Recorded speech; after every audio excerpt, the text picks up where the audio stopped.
Taarifa mbaya ya usiku imeibuka kutoka Ikulu ya Tanzania kuhusiana na madhambi ambayo Samia Suluhu anayafanya nchini Tanzania. Mpenzi mtazamaji, ikiwa wewe ni mgeni hapa, unachokifanya ni kutusubscribe, kulike na kushare content zetu ili utusaidie kupata uungwaji mkono zaidi kwenye platform hii. Wakati wananchi wa Tanzania tunalia kwamba maisha ni magumu, bidhaa zimepanda bei kwa sababu serikali batili ya Samia imepandisha bei ya mafuta. Samia Suluhu kupitia mwanae Abdul wametoa mabilioni ya pesa na kuwalipa watu mbalimbali wakiwemo viongozi wa dini, wenye njaa kali, influencers wa social media, wasanii wa Bongo Movie na Bongo Flavor ili watoke hadharani na kuanza kusifia tume ya Jaji Othman Chande kwamba imefanya kazi nzuri na kwamba ripoti yake inaenda kuponya taifa. Hii ni baada ya mlipuko wa siri nzito kwamba Samia Suluhu alikuwa amewaonya tume ile inayoongozwa na Jaji Chande kwamba wasije wakazungumza kuhusiana mauaji ya mwaka jana ambayo yalisababishwa na polisi, ila wawekelee Chadema, jambo ambalo lilifanya mengi na kusababisha kusitishwa sana kwa utoaji wa ripoti hiyo.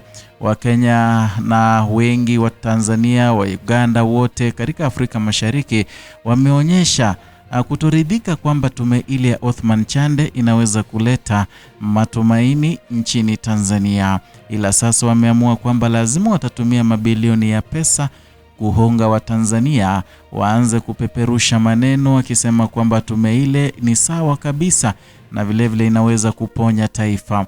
Na nimeona wengi wakizungumza haya hata nje ya nchi yetu tukufu ya Jamhuri ya Muungano wa Tanzania, hata pale Marekani. Kuna baadhi ya watu wanauliza mengi kwamba inakuwaje Samia Suluhu ndiye mtuhumiwa wa kwanza katika mauaji ya mwaka jana, manake ndiye alikuwa anawania kiti kile, na sasa yeye ndiye anachagua tume ya kuchunguza mauaji ya mwaka jana. Ni mambo ambayo hayaendani kabisa.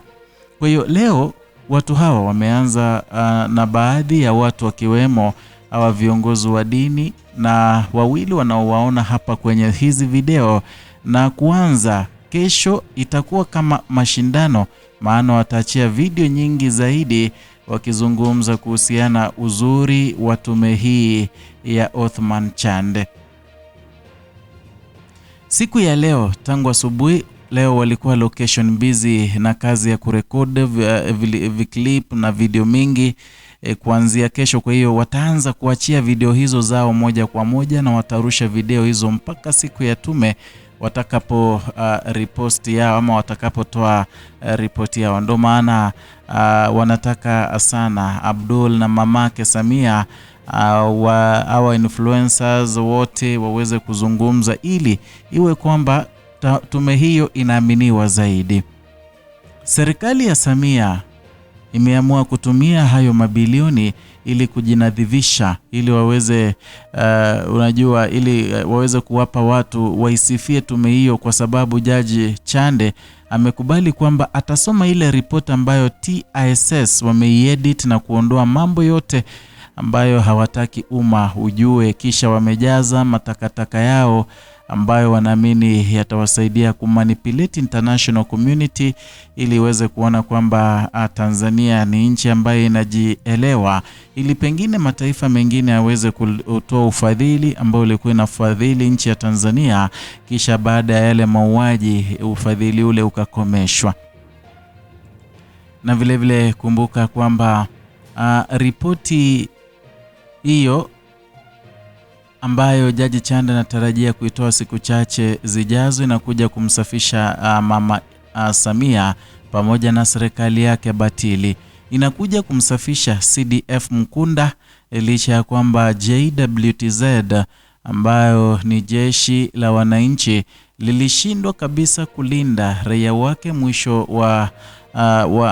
watu wakauawa kama kuku, watu wengi, maelfu ya watu damu ikatapakaa kote, miili ingine ikachukuliwa na kufunikwa kwenye makaburi ya pamoja.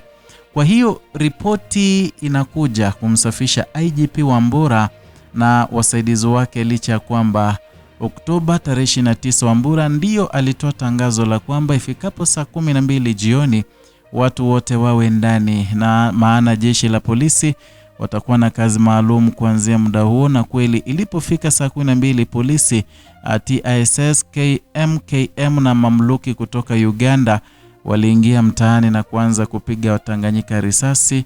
Waliua kila waliyemkuta njiani, na walipomaliza kuua mtaani wakaingia hadi kwenye nyumba za watu.